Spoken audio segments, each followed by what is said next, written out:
Hey, what's up, rock stars? It's Rox. Welcome back to the channel. All right, let's talk about, you guys, I just have to tell you that I did not write my notes down like I'm supposed to. It was almost a drag getting in the car to do this video today. You know, it's so much bad that is happening. And I really feel like I don't have one positive story to talk about today. And, you know, when I first started doing these videos, they were mostly because we were talking about a lot of politics. And at the time, YouTube was tripping and flagging videos and things. And I wanted to have a way to talk about serious subjects without it tying down my top of the blogs videos, that video getting flagged, which is one of my highest, if not the highest video that I have that people watch. And so this was a way to separate it out, still talk about the serious issues, talk about politics. You know, we can kind of just, you know, discuss that there. But now it's just gotten to the point where the serious issues are all about shootings. Like, it's like, I feel like every week we've been talking about mass shootings. Like, is this going to be the mass shootings video now? Like, every week I'm going to tell you guys about what mass shooting happened this week. Because literally for the last 3 weeks, we've had mass shootings. And this week we'll make a fourth one. Yeah, you guys, it's not as organized as usual. But we gonna talk about the mass shootings. We're going to talk about the Chauvin case. We'll talk about a little bit about politics, some Black Lives Matter scandal that's happening, and then we'll wrap it up with a little Rona check-in. All right. But like I said, didn't really get my notes the way I'm supposed to. I mean, look at it. It's just real. I didn't do what I was supposed to, you guys. But we're going to get through the video, and then I'm going to get back to work. All right. So let's talk about it. All right, you guys. So this morning when I woke up, I saw in the news that there was yet another mass shooting. This time it was in Indiana. It was at a ground facility for FedEx. And from what I was able to find out, because they still don't really have much information, but and it'll probably be more information by the time you guys get this video. They're saying that this gunman went into the facility. I believe he was an employee there, and shot and killed at least 8 people. When they say at least, that usually means there will be more people added to that list. They said that there are several people that have had to go to the hospital, from minor injuries all the way up to very critical injuries. And I guess we can expect those numbers to rise, and we'll get like definite numbers on how many people went to the hospital and everything. And then they said that the gunman turned the gun on himself and killed himself at the facility. So the suspect is dead. I don't know what his name is. And this is, like I said, the 4th mass shooting that we have had. That every week I've talked about a mass shooting. And I know that I talked about it like when we had the first one, when it first started out here in Atlanta. I said that this felt like it was going to be the way, you know, that this was going to become a thing. And I said that, and I actually meant it, but I still didn't think, I mean, like, it's really happening. Like, people are just going out there and shooting, and it is so random. You will never know if there is a time where you would be out that somebody would be willing to pull out a gun and just start shooting everybody. Like I said, we'll find out more information about it. They haven't really released much information, I guess, because they're still trying to probably let families know, probably get correct IDs on people and all of that. So I'm sure we'll talk more about it as time goes on. But yeah, every week, you guys, I'm just going to tell y'all to be careful. Make sure you are paying attention, and make sure you tell your young, you know, your young adult children who feels like they're invincible. They also need to be aware of their surroundings, because this shit is serious. Since we're talking about shootings, we can talk about 13-year-old Adam Talio, I believe his name. He is 13-year-old kid in Chicago, Indian kid, looks like, who was shot down and killed by the police out there after a chase. So they say that at 2 o'clock in the morning, and the jury is still out on the reason why little Adam would be out at 2 o'clock in the morning, 13 years old. They said that he was with an adult, and we don't know that story, just what exactly is what there, but they're saying that he was with an adult. 2 o'clock in the morning, there was a phone call to the police department and told them that they could hear shootings in the neighborhood. So the police came to the neighborhood. They saw, I guess, the boy with the adult. The boy ran. Okay, so the police started to pursue him. They were chasing him through an alley, trying to get to him. And when they finally got the boy to stop, the boy puts his hands up, and when he turns around, well, the video stops. I haven't seen it. If they have an uncut version, I haven't seen it. But when the little boy turns around, the police shoot him. All right. And said that he had a gun. Now, there was a gun that was found in the alley just a few feet from the boy. You know, the way that the video happens, what I saw, but I will say that they froze the video. I haven't seen, if there's an uncut version that's on social media, I haven't seen it. But on the news, they stop it right when the boy turns around. Okay. And his hands, you know, it's night, it's kind of blurry. The light is flashing. You can't really see. But from what I could tell, it looks like the boy's hands were in the air, and that you could not see them. I mean, you could not see a gun, at least as far as I could tell. But of course, we've had the mayor. She got onto the news, and she talked about how the community had failed the boy because he shouldn't even have been out at that time of the night in the first place. The second place, he was able to get his hands on some gun. The third place, you know, he's running from the police, all of the things. But from what I could see, it didn't look like he had a gun. Okay, but there was a gun in the vicinity. Now, you guys know, like I know, how those stories can go. He may have had the gun, he may not have. But there definitely was gunshots in the area. The boy did run, could have been spooked, scared, or could have been doing something that he wasn't supposed to do. I still want to know, what's the 411 on the adult that was with him? What happened to that person? Did they catch him? Did they find out exactly why he was with this 13-year-old boy? Was this his son, his brother? You know, what's the full story there? We don't have it. At least I don't have it yet. Definitely was shot down, killed by the police. And there's going to be some protests, I'm sure, about that, if they aren't already going on.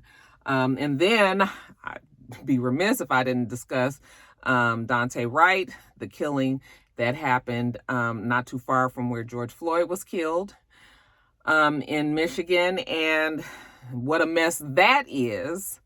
Okay. We've seen the video. I actually just saw a little bit of the video, and I was like, I don't even want to see this, because I'm just like, I'm police shooting out. Cannot do anymore. It's so traumatizing, you guys, just to see it over and over, especially when you have a husband, you have a son, you have a brother, you got a daddy, you got an uncle, nephew that are out there. And it's not just men, okay?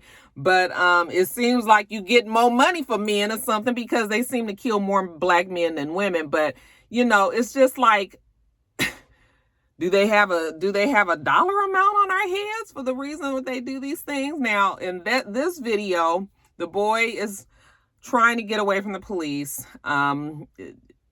They pulled him over. He called his mother on the phone, said that he was being pulled over. The police told him because of the air fresheners that was hanging on his window. That's not what I heard the police actually said. I think the police said that they pulled him over because of a license plate not registered, or a missing license plate, or something like that. But anyway, they pulled him over. He had gotten out the car, evidently, and then saw an opportunity where he thought he could run and, you know, jump in the car and run. And there was a struggle. The mother was on the phone still, because she had told him, let me speak with the police. I'll give them your insurance information, because evidently they had just bought the car. So I think that's what it was, that the car didn't have a license plate or something. And so she was going to give the information, but then all this happened, and she could hear the struggle, and then she could hear the gunshots. The phone hangs up. She says she calls back again. He was in the car with his girlfriend. So the girlfriend answers the phone and says that he got shot. And when he had jumped back in the car, started up, the police officer, oh gosh, what is her name? Kim Potter. So Kim Potter, this is a veteran. I think they said she's been with the police force for 16, 17 years or something like that. And that she actually trains incoming police officers on handling guns and handling tasers and, the such. He's the president of the union, or like very active within the police union. I'm not sure if it was the president, but anyway, she has all this experience, under her belt. She was the one who was the closest to Mr. Wright and was actually tussling with him as he was trying to get back into the car to leave. Okay. Now she had pulled her gun, and from what the police are saying, that she did not realize she had pulled her gun. She thought she had pulled her taser. So while they're struggling, going back and forth, she just kept saying, I'm going to taser you, I'm going to taser you. And he was still trying to get away, get in his car. And she says, taser, taser. Okay. And then she pulls the trigger, and it's one shot, and it shoots him, I believe, somewhere in his side area. And then he closes the door and takes off. All right. And she goes, oh shit, I shot him. She didn't realize, from what you could tell from the video, from what the police department is saying, she did not realize that she had pulled her actual gun, and she shot and killed him. Okay. He did not die immediately, but he died within a few minutes, because by the time he drove off, he crashed. And I'm assuming that was because he was dying, and had died in the car as he was fleeing. So, you guys, when I tell you about her experience and all that, it's just really hard to believe that she didn't see that she didn't have a taser in her hand. Yes, granted, there's a lot going on. There's things are happening very quickly. Your adrenaline is high. Definitely mistakes can be made. Okay. They've said that in the past, there's been 13 incidents where police officers accidentally pulled their gun instead of their taser and have shot people. I think they said out of those 13 incidents, 2 people were killed. So it has happened in the past. Even if it was inadvertent and she did not mean to pull her gun, at the end of the day, the boy is still dead. Okay, this family has still lost this child, and there needs to be consequences for that. Okay, we can't just go around killing people, especially when your job is to know the difference between a gun and a taser. Okay, and you are expected to handle the gun and the taser properly. All right. He didn't have a weapon, so there was no danger to her. Yes, he was trying to get away. So the only danger is you would not have had your suspect in hand. But other than that, you've killed this boy who's trying to get away from the police. And I know people will say, well, he just shouldn't have been doing that. Okay, well, he shouldn't have been doing that, but still. That does not mean that you should be getting killed for something like this. Okay. And we've seen time and time again when it has happened to people of other colors, and the result is not the same. They don't get shot, A lot of times they don't even get tasered. Black people are just so tired of hearing these stories. I'm so heartbroken for the family, because the family looked like they're very close-knit. Yes, the boy had been in trouble in the past. I think they said that he's run from the police before. So he had some things in his background. But still, you guys, it doesn't mean that you're supposed to get killed for it. You're just not supposed to you just shouldn't be getting killed for this. It's a 20-year-old boy, a young man, I should say. He has a baby, okay? And that baby is now fatherless. His parents are now childless. It's terrible. When you saw the family up there talking on the podium, and they had, I believe, his aunt, the sister of the father, who spoke she was just so upset, so passionate, trying to voice to everybody the extreme loss that their family is facing. Something like this has completely shattered their family. So, So like I said, if it's not mass shootings, then it's shooting by the police.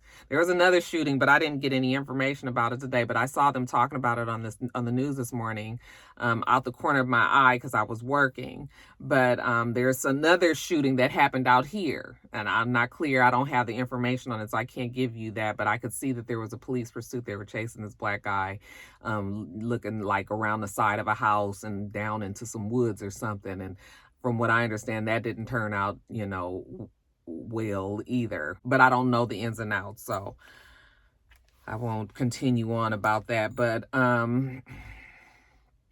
Kim Potter did resign.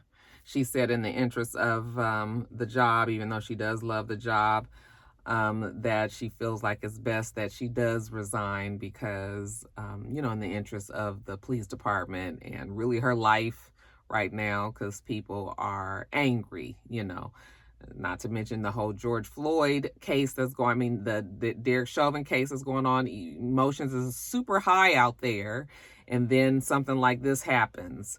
So she resigned. The police chief, who was the first person that came out and said that she mistook the gun for the taser, he also resigned because people felt that he was giving an excuse for his police officer.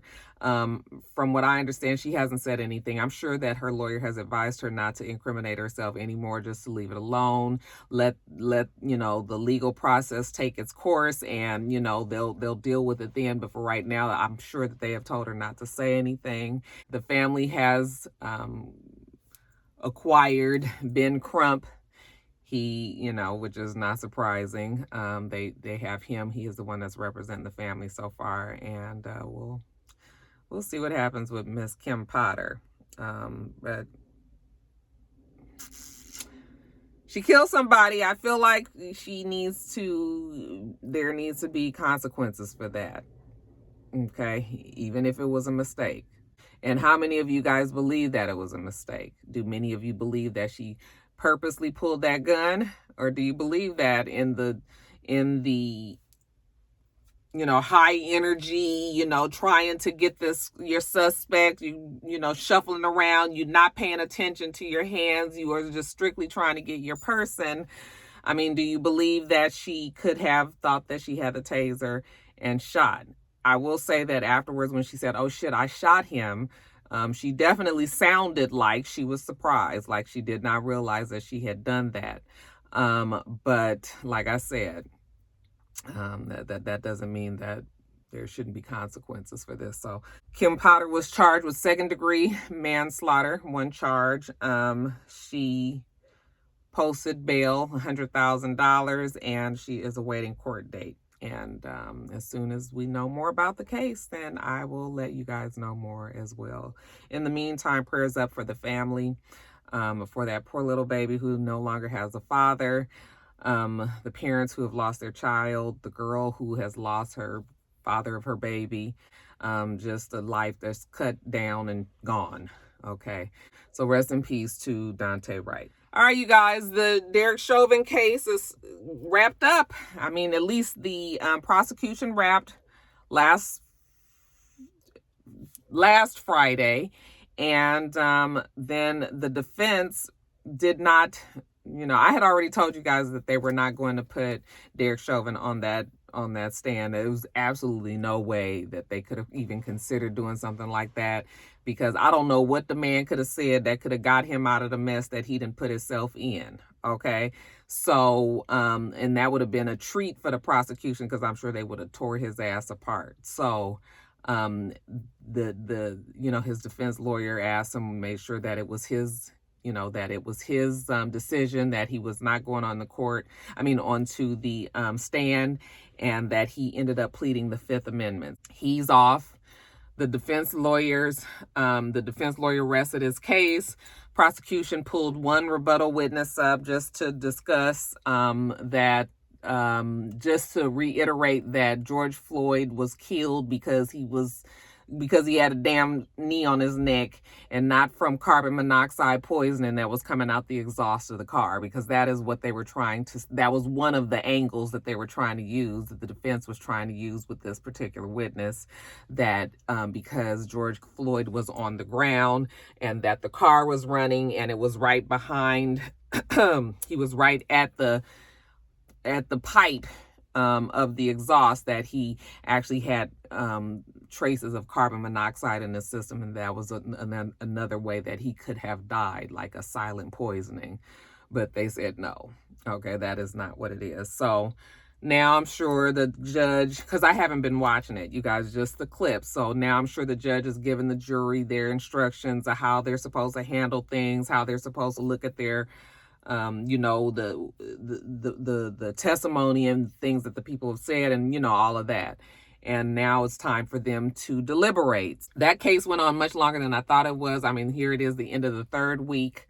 I did not think that case was going to go that long, and we don't have a verdict yet, at least as of now. This is Friday afternoon. We still don't have a verdict. So but it's coming, because now it's in the jury's hands. I mean, like I said, I don't know how they can say that anything other than Derek Chauvin is guilty of second-degree murder, because that's what that's the charge, second and third degree.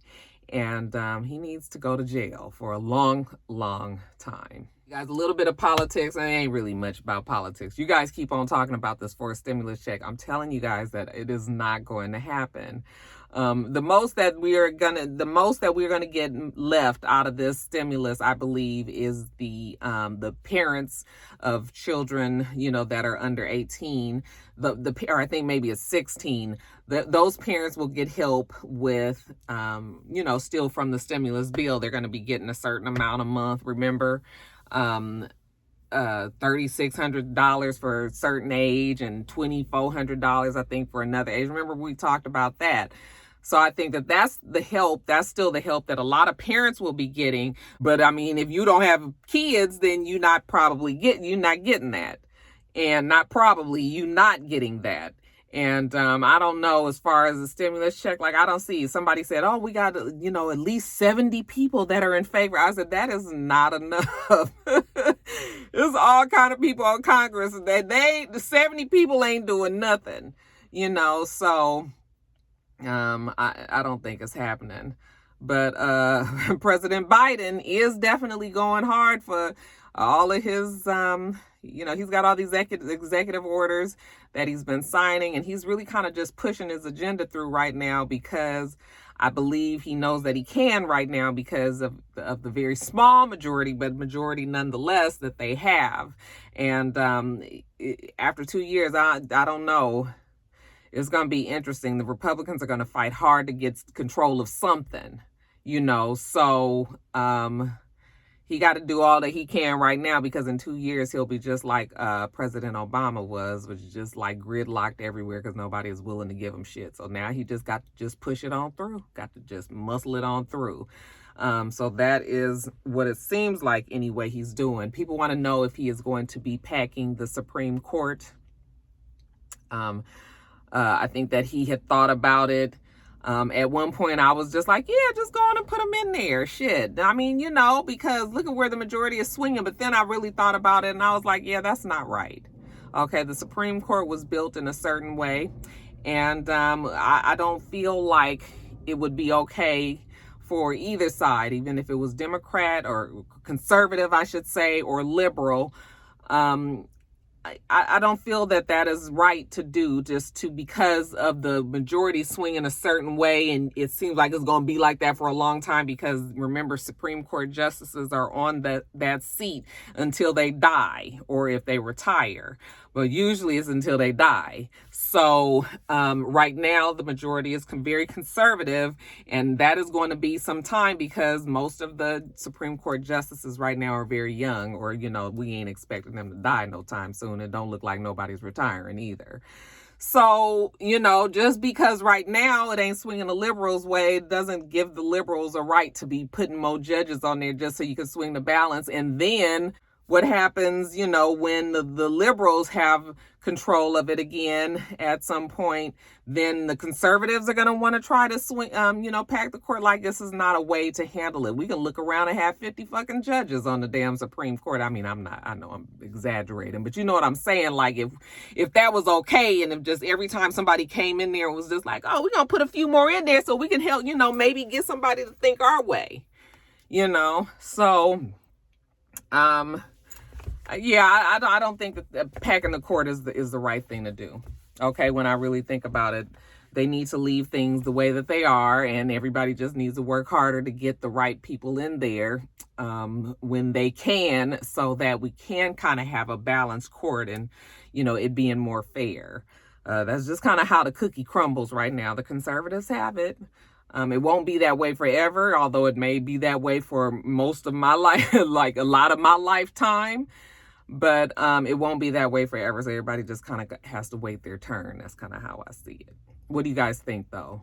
Should they start packing the court? You guys see what I'm saying? Or do you think that I'm just, you know, that we need to just do whatever we can do to try to get some control there? Y'all let me know. All right, you guys. So Black Lives Matter. So there's a scandal going on right now. Seems like there's been a scandal going on with Black Lives Matter for quite some time. Every time you turn around, is something going on with Black Lives Matter. Not the actual movement, but the foundation, the actual entity that started the movement. It's difficult to try to explain how you just have to separate the movement, which has just gone on to become very large, from the actual foundation of where it started, where there actually was a person that had like maybe a nonprofit, or just started this grassroots effort to bring attention to Black lives and the fact that we do matter. You know, now there is a woman by the name of Patrice Colors. Okay. She is 37 years old, and she is the person who started the movement. Actually, she grew up in Van Nuys, California, and she, you know, had a little bit of a struggly childhood and upbringing, and was tired of the injustices that Black lives faced. And so she started this movement back in 2000, I'm not sure, early to mid 2000 teens, okay? And we've seen it become what it has become today. Now, she recently, they're saying that the group, they're saying that she actually purchased 4 homes, within fairly close ranges and times of each other. A home out here in Georgia. She's purchased a home in, they're saying Malibu adjacent. Okay. When I first read the article and it was saying that she purchased a home in Malibu, I mean, not too far from Malibu, for $1.4 million. I was just like, if she bought a house in Malibu for $1.4 million, I can guarantee you she got the raggediest house in the block. Honey, $1.4 million for Malibu is nothing. I can't imagine what that house would look like. I mean, you know, my dad lives in South LA, like Crenshaw District, and there's homes over there that are almost going for $1 million. So like $1.4 million, even when you read it in the paper, that seems like a lot. It's not. Okay. So yeah, Malibu, $1.4 million. Then of course, when I was ringing, they said, no, she was in Topanga Canyon, which is, I mean, yes, that is Malibu adjacent, but it ain't Malibu, you guys. But anyway, they're saying that she brought this house there for $1.4 million, and that she bought a house here in Georgia with her wife, and paid somewhere around $500,000 in Conyers. It's huge property, almost 2,500 square feet. It has a airplane like landing pad or helicopter pad or whatever, where in a runway for like a small airplane, and a whole bunch of land, like many acres. Okay.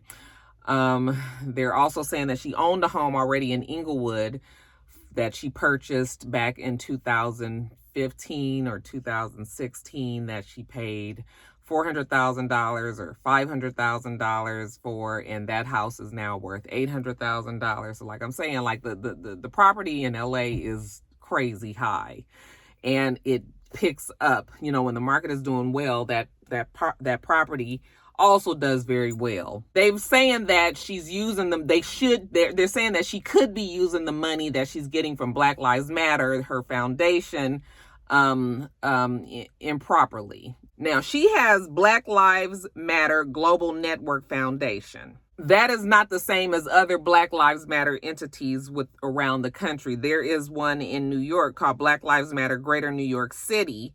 They're actually calling for an investigation on Con Colors and want to know exactly where this money is coming from for her to be purchasing these homes. Now, I also have to mention that she wrote a book that was very successful, and she also got a deal with Warner Brothers Television Group. Okay, so she's supposed to be producing like content that has to do with like the Black struggle and trying to elevate the Black people and, what you would think it would be when it's tied to Black Lives Matter. So I'm sure that she's gotten money from her book deal and her book success. I'm sure that she's gotten money from this deal with Warner Brothers. And even though they haven't said the amount that she was given for that, she definitely got money from that. And that's separate from Black Lives Matter. So so she could very easily be using the money that she got, her own personal money for these properties.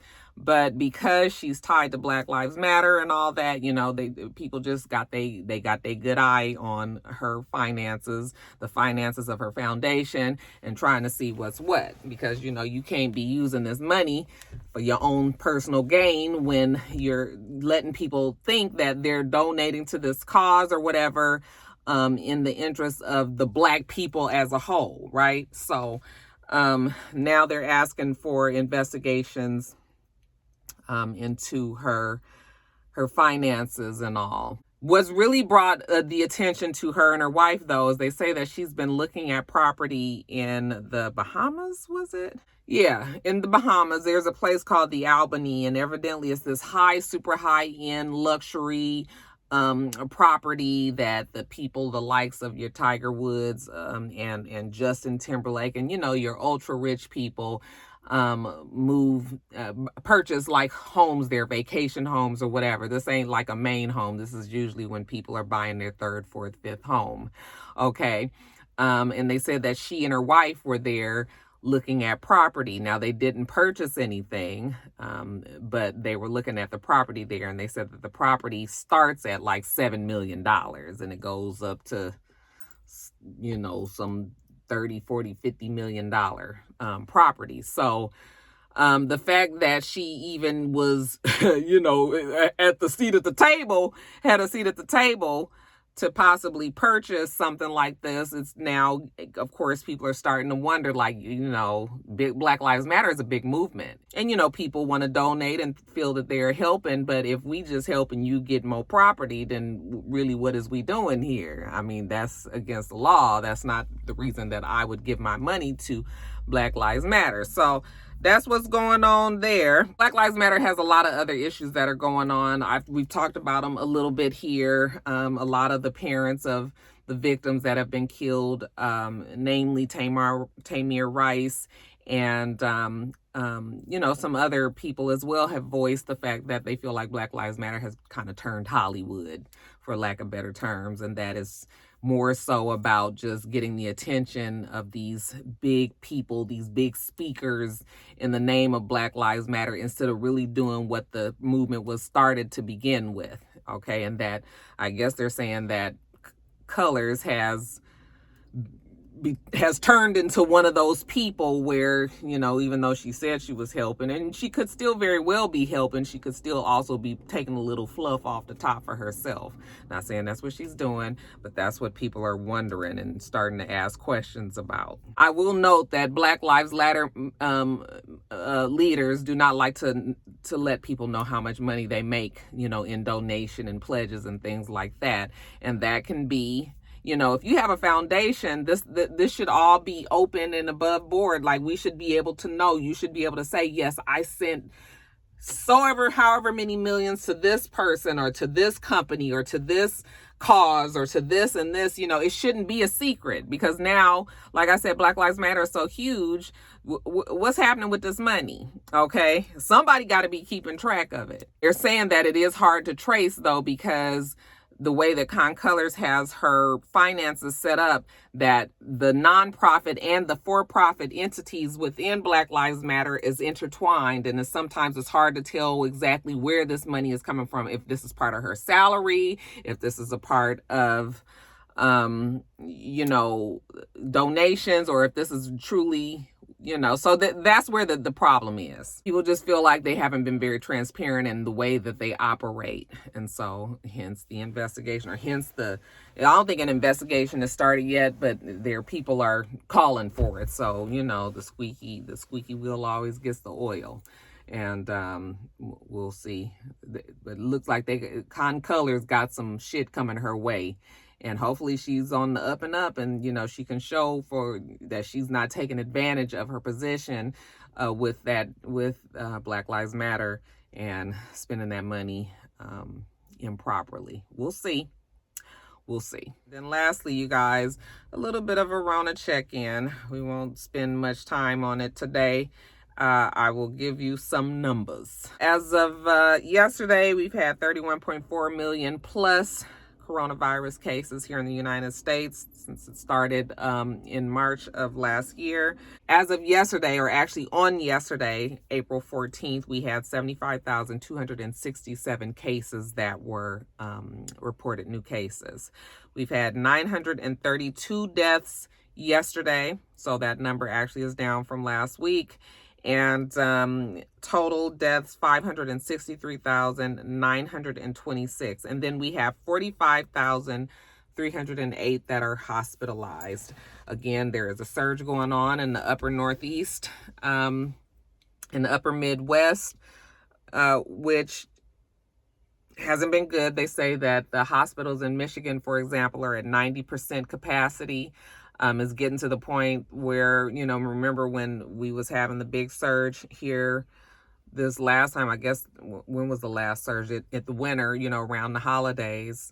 They're worried about it because they don't have the bed space, they don't have the manpower, and it's just really, really bad. Even with these vaccinations, people are still getting sick, people are still dying. It's all still happening. And of course, the vaccinations, with the drama that we've had with Johnson & Johnson this week, that does not help. You have people out here who are still very leery of getting the vaccination, and then you get word that Johnson & Johnson's vaccination has been halted. Now, Johnson & Johnson is the one-dose vaccine that many people did want to get because they didn't have to worry about going back to get a second shot. It was just a one-shot deal, and you went on about your business, and the results of that shot was high enough that most, the people that were taking it felt they were comfortable with that. Now we have heard, they have said that there has been, there's rare blood clotting issues.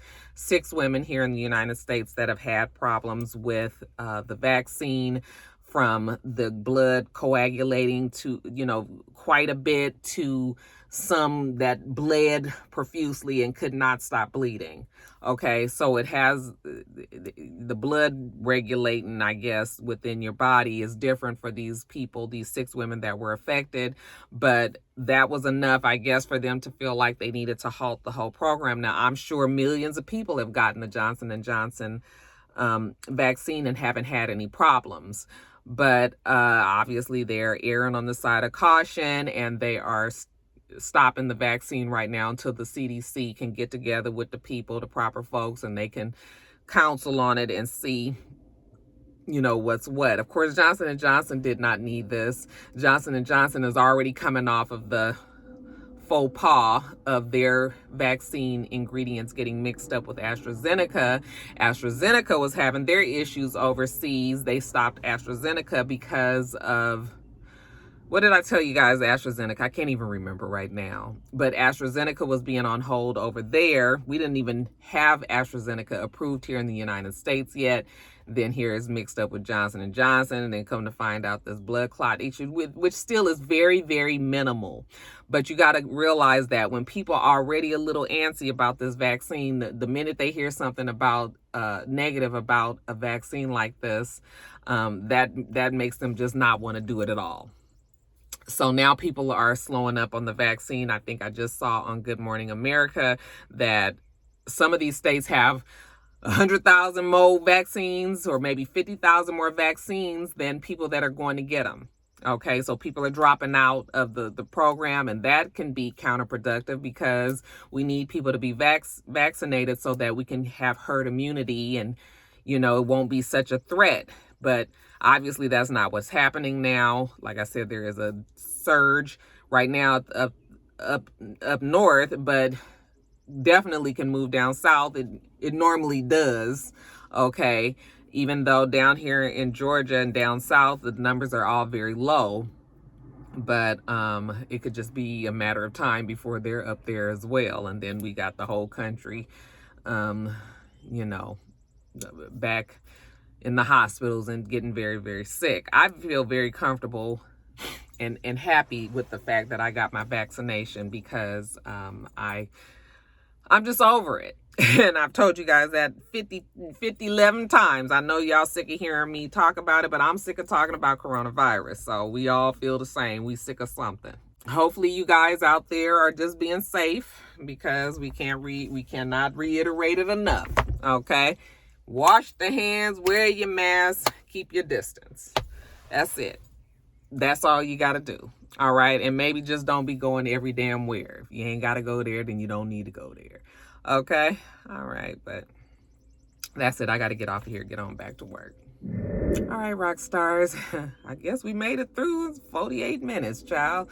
Make sure you rate, comment, and subscribe to the channel. I'm It's Rocks. The channel is It's Rocks, and everything else I do will be in the bottom bar. All right. So I hope that you have a wonderful, wonderful rest of your day, and I plan on doing the same. Till next time, rock stars. Bye.